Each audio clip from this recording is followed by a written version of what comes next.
تاریخ کے اوراق پر نظر دوڑائیں، قوم ادراک ہوتا ہے 1947 سے لے کر اب تک تقریباً 5 لاکھ سے زائد کشمیریوں کو شہید کر دیا گیا، مگر عالمی برادری خاموش تماشائی بنی ہوئی ہے۔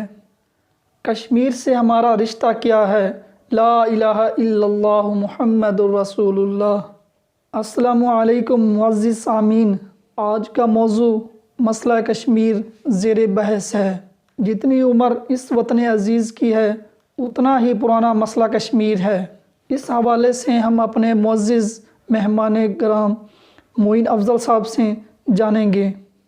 آپ نے ہسٹری کا کہا، اس پر تھوڑی نظر دوڑا لیتے ہیں۔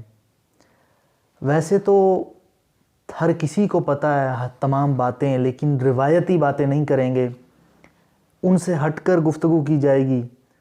روایتی باتیں تو ہر کسی کو پتہ ہیں، مزہ تب ہے جب گفتگو میں کوئی نئی چیز ہو۔ ہسٹری تھوڑی سی دیکھ لیتے ہیں۔ اب ہسٹری میں جو سب سے مین چیز ہے کہ جب پاکستان بنا اس کے بعد سے لے کر اب تک مسئلہ کشمیر کیوں ہے، اس پر نظر ڈالتے ہیں کہ کن لوگوں کی وجہ سے آج تک یہ نفرت دور نہیں ہو سکی، کن لوگوں نے اس کا بیج بویا تھا۔ اب لارڈ ماؤنٹ بیٹن کا تو آپ نے سنا ہوگا، جسے وائسرائے ہند کہتے ہیں۔ وہ اب جب پاکستان بن گیا تو وہ چاہتا یہ تھا کہ دونوں ملکوں کا گورنر جنرل بن جائے، لیکن قائد اعظم جو ہیں وہ خود گورنر جنرل بنے۔ اب لارڈ ماؤنٹ بیٹن نے کیا سازشیں کی وہ دیکھیں۔ ریڈ کلف کا آپ نے نام سنا ہوگا، اس کا کام تھا سرحدوں کی حد بندی کرنا۔ اب اس نے ایک نقشہ بنایا، اس نقشے کو آپ دیکھ لیں وہ انصاف پہ مبنی تھا، لیکن اس کو لارڈ ماؤنٹ بیٹن اور ان کی سازشوں اور پریشر کی وجہ سے اس نے نقشہ ہی تبدیل کر دیا۔ اب اس نے اس میں تبدیلی کیا لے کے آیا؟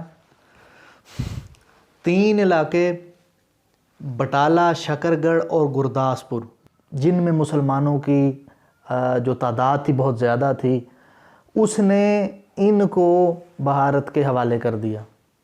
مطلب پہلے نقشہ ٹھیک بنا تھا، بعد میں نقشے میں ایسی رد و بدل کی کہ یہ علاقے بھارت کو دے دیے جن میں مسلمانوں کی اکثریت تھی۔ اب اگر یہ علاقے آج ہمارے پاس ہوتے تو بھارت کا کوئی لنک ہی نہیں تھا، یہ مین علاقے تھے کشمیر کے راستے کے۔ میں وہ بتا رہا ہوں کہ ہم آج تک بھگت کن کی چیزیں رہے ہیں۔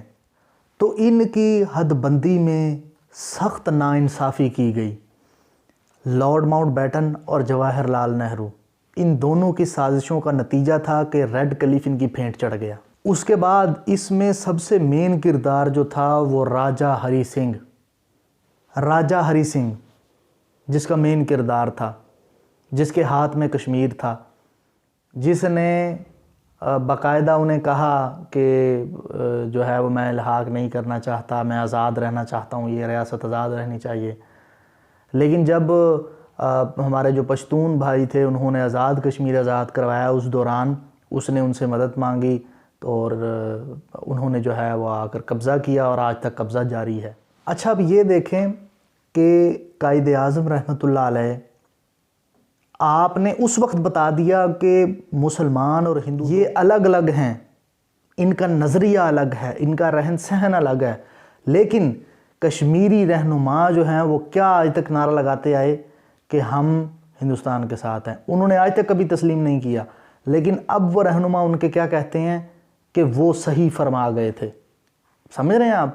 وہ صحیح فرما گئے تھے۔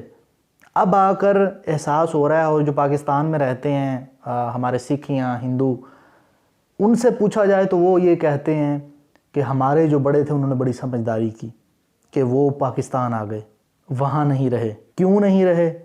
وہ آج کے موجودہ حالات بتاتے ہیں انہیں۔ اب کشمیر میں 70 سے 80% مسلمان ہیں۔ جی سر، ہماری ناظرین بھی دیکھ رہے ہیں، موجودہ حالات میں اس کا کیا حل آپ بتائیں گے؟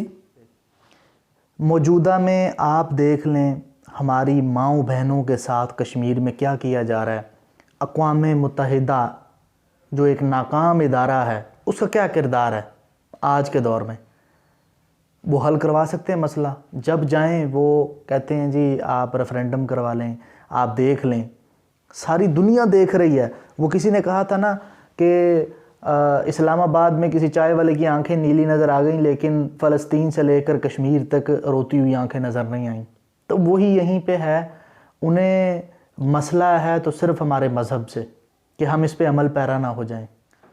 پھر یہ جو نہرو اور لارڈ ماؤنٹ بیٹن نے سازشیں کی، اس پر ہمارے بزرگ کیا کہتے تھے کہ سازشوں سے کبھی خوشبختی نہیں آیا کرتی۔ اچھا جی سر، آپ بتائیں کہ اقوام متحدہ اور دنیا میں جہاں کہیں بھی ظلم و جبر ہو رہا ہے اس کے بارے میں آپ کیا کہنا چاہیں گے؟ اقوام متحدہ کی مردہ قراردادوں پر سسراہٹ پیدا نہیں ہوتی۔ معصوم فلسطینیوں کا دیکھ لیں، ان پہ ٹینک چڑھا دیے جاتے ہیں، ان کے ساتھ کیا ہو رہا ہے۔ ویسے تو ہمارا دین جو ہے وہ امن و سلامتی کی دعوت دیتا ہے، لیکن یہاں پر جاگیردار، وڈیرے، لینڈ مافیا سب کے سب طاقتور سرمایے کے آگے بے بس ہیں۔ یہ اسی وجہ سے ہمارا وطن جو ہے وہ ترقی نہیں کر رہا نا۔ یہ ملک ہے تو ان کے ہاتھوں میں، جب سے پاکستان بنا ہے یہی پاکستان پر قابض ہیں اور انہی کی وجہ سے آج تک پاکستان میں کوئی خاطر خواہ ترقی دیکھنے میں نہیں آئی۔ اچھا، پھر میں سب سے اہم بات یہاں پہ یہ بتانا چاہوں گا کہ آپ دیکھیں کہ گاندھی کو کس نے مروایا تھا؟ وہی آر ایس ایس جس کا آج نظریہ کیا ہے یہ اس وقت بھی موجود تھی۔ اچھا، آر ایس ایس 1925 میں بن گئی تھی، اس وقت سے ان کا مقصد کیا تھا؟ ایک ہی تھا کہ شر پھیلانا۔ اب انہوں نے گاندھی کو کیوں مروایا؟ کیونکہ اس نے جو اس کی تعلیمات تھیں مذہب کی، اس سے اور کچھ سمجھدار لوگوں سے یہ سنا تھا کہ مسلمان قوم جو ہے وہ آنے والے دور میں کیا قوم بننے جا رہی ہے، تو اس نے زیادتی نہ ہو ان کو ان کا جائز حق دلانا چاہا۔ مگر یہ آر ایس ایس برا نظریہ اس وقت بھی تھا، آج بھی ہے، جس نے ہندوستان کو تباہ کر کے رکھ دیا۔ امن خطے کے لیے، ایشیا کے لیے امن جو ہے وہ خراب کیا ہوا۔ آپ نے 5 لاکھ کا ذکر کیا، اس پر میں کہنا چاہوں گا ظالم پر رحم کرنا مظلوم پر ظلم کے برابر ہے۔ آج ہم دوسروں پر ظلم ہوتا دیکھ رہے ہیں نا، ہم خاموش بیٹھے ہوئے ہیں، ہم صرف آنکھیں کھولتے ہیں پھر بند کر دیتے ہیں۔ یہ بولنا بلانا آنکھیں کھولنے کے مترادف ہے، لیکن جب ہمارے اپنے پہ کوئی ایسا وقت آئے گا پھر ہم کہیں گے کہ ہماری سنی نہیں جا رہی۔ یہ پورے پاکستان میں چل رہا ہے۔ آپ کا مسئلہ نہیں ہے، آپ کو کوئی پرواہ نہیں ہے، ہمارا مسئلہ نہیں ہے، ہمیں کوئی پرواہ نہیں ہے۔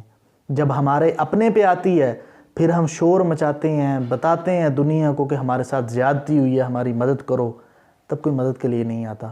تو یہ وہی بات ہے، ظالم پر رحم کرنا مظلوم پر ظلم کرنے کے برابر ہے۔ اور دیکھیں، مجھے کئی دفعہ سوچ آتی ہے کہ یہ ہماری جو قوم ہے یہ کیا کرے گی، اس کا کیا مینٹل لیول ہے۔ 5 سال بعد وہی باریاں لینے والے آ جاتے ہیں، اور قائد اعظم رحمۃ اللہ علیہ، علامہ اقبال رحمۃ اللہ علیہ کے جانے کے بعد کوئی ایسا آدمی نہیں آیا جس نے کشمیر کے اوپر بات کی ہو کھل کر، یا اس کا مسئلہ حل کروانے کے لیے آخری حد تک گیا ہو۔ مجھے نہیں لگتا کوئی آیا ہے۔ اور مجھے غصہ اس بات پر بھی آتا ہے کہ یہاں پر جو بھی حکمران آئے ہیں صرف انہوں نے اپنی جیبیں بھری ہیں۔ اصل قصور ان لوگوں کا ہے جو پاکستان کو قرضے کی دلدل میں پھنساتے ہیں۔ خود تو چلے گئے، بھرنا کس نے ہے؟ ہم نے، بھولے، ہمیشہ ہم نے بھولا ہی رہنا ہے آگ بھلا کیا شے، اب موت سے لڑنا ہے، اس دور کی عظمت کو پیغام یہ دینا ہے، اپنا ہے ازل سے جو کیسے تمہارا ہے، کشمیر ہمارا ہے، کشمیر ہمارا ہے۔ اچھا، ہمارے جو استاد ہیں وہ یہ کہا کرتے تھے ہمیں، وہ کہتے تھے، اچھا میں آڈینس سے بھی یہ سوال کرتا ہوں، دیکھنے والوں سے، کہ مجھے یہ بتائیں، استاد کا سوال ہے کہ یہ حکمران یہاں پر جن کے آگے پیچھے 36 گاڑیاں ہوتی ہیں، 36 آگے 36 پیچھے، یہ دبئی میں جاتے ہیں یا لندن میں جاتے ہیں تو یہ سڑکوں کے اوپر تنہا پھر رہے ہوتے ہیں, وہاں ان کی کوئی سیکیورٹی نہیں ہوتی, یہ یہاں کیوں آ کر ان کا 2 گھنٹے کا جو سفر ہے وہ کیا ان کے ذہن میں ایسی چینجنگ کرتا ہے جو یہاں آ کر ان کے آگے پیچھے ہوتی ہیں؟ یہ میں دیکھنے والوں سے سوال کرتا ہوں کہ آپ بتائیں کہ کیا ایسی چیز ہے جو ان کے ہمیں جو ہے وہ اپنے ملک کا نظام جو ہے وہ بدلنے نہیں دیتی. اگر انہیں واقعی اتنا خوف ہے یا کس چیز کا خوف ہے, اس خوف کو ختم کرنے کے لیے انہوں نے آج تک کیا کیا؟ کشمیر کے مسئلے پر کیوں نہیں بولے؟ یہ مجھے بتانے کی ضرورت نہیں ہے, سب کو معلوم ہے. وہ ہمارے استاد کہتے تھے کہ ایک انگریز یہاں پر آیا, اس نے یہاں پر آ کر ایک تحقیق کی کہ یار پاکستان کو ہر کوئی جو آتا ہے اپنی جیبیں بھرتا کھا رہا ہے, تو یہ قائم کیسے ہے؟ تو اس نے کافی ریسرچ کرنے کے بعد یہ اس نتیجے پر پہنچا. اس نے کہا کہ اس کو کھانے والے بہت ہیں, ایسی عمارت قائم نہیں رہ سکتی, لیکن کوئی نہ کوئی طاقت ضرور ہے جو اس کو چلا رہی ہے, اور آپ اور میں جانتے ہیں کہ وہ واحد ذات ہے جس کی وجہ سے یہ آج تک چل رہا ہے. جی سر, آخر میں آپ کیا پیغام دینا چاہیں گے ہماری ناظرین کو؟ 1965 کی جنگ ہم نے کیوں اور کیسے جیتی؟ اس وقت قوت ایمانی تھی, جذبہ تھا, ایک قوم تھی, ایک لیڈر کو تقلید کر رہی تھی. 1947 کی جنگ ہم کیسے جیتے؟ 1948 میں جو ہوئی, ایک قوم تھے. آج ہر آدمی لیڈر بنا ہوا ہے, لیکن ہمیں آج ایک قوم ہونے کی ضرورت ہے. دعا ہے کہ اللہ تعالیٰ کشمیریوں کے غیب سے مدد فرمائے. خدا کرے یہ دعا مستجاب ہو, خدا کرے یہ دعا مستجاب ہو, کشمیر اپنی آزادی میں کامیاب ہو.